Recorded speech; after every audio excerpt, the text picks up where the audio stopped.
When did you know you'd made it? When did you know that you were Rick Mercer, Canadian icon, the guy that can get away with so much? I never think along those lines even now.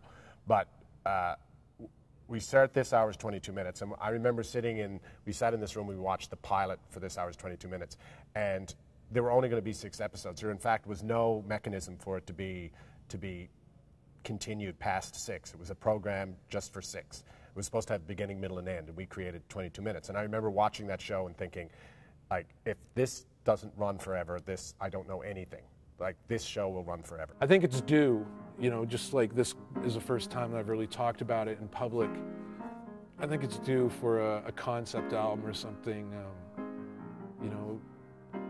And it's you know, another friend of mine, a dramaturge friend of mine, said you have to write a play about it, and I have to direct it.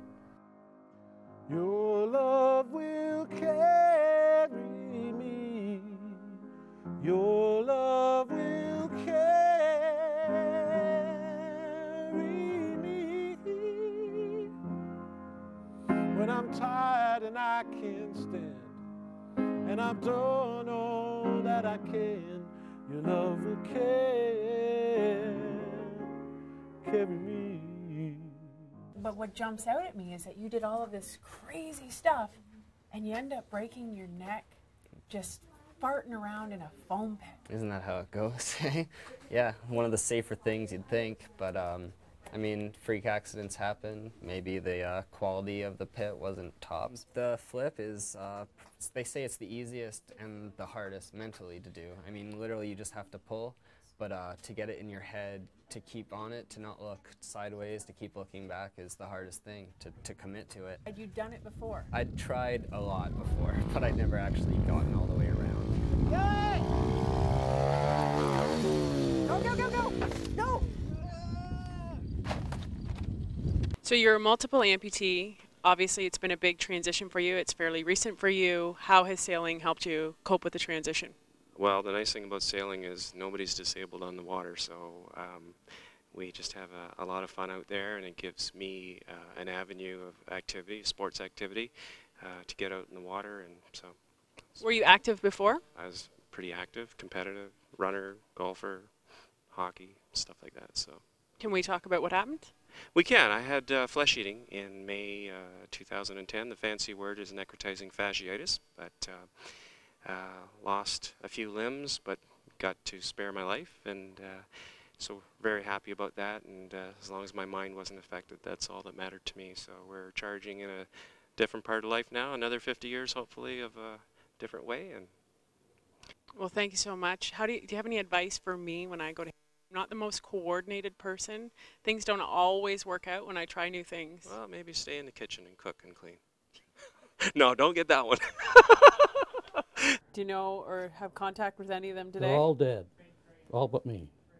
I was the kid in the crew. So you were a tail gunner. Yes. What does that mean? Right there.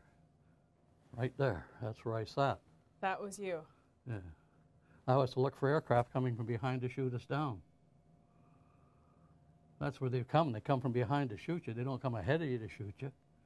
The enemy aircraft would either come from side view or they'd come in from behind. It was my job to look after them and shoot at them if I could see them. So basically I'm looking for the lowest sound, so if he responds I go a little bit lower and then I press the button.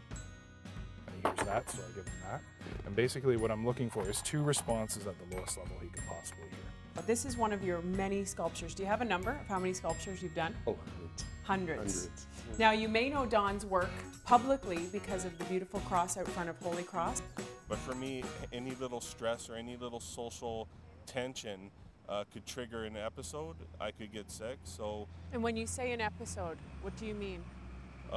Well, you basically become psychotic, really. You become ill. Your mind just becomes overwhelmed, and your senses, you become too sensitive to the stimuli in the environment. You become too overwhelmed, and you shut down. And that's why a lot of people with schizophrenia, when they're sick, they just hide in their apartments or their houses and just shut down completely. What's been the hardest part about having neuroblastoma?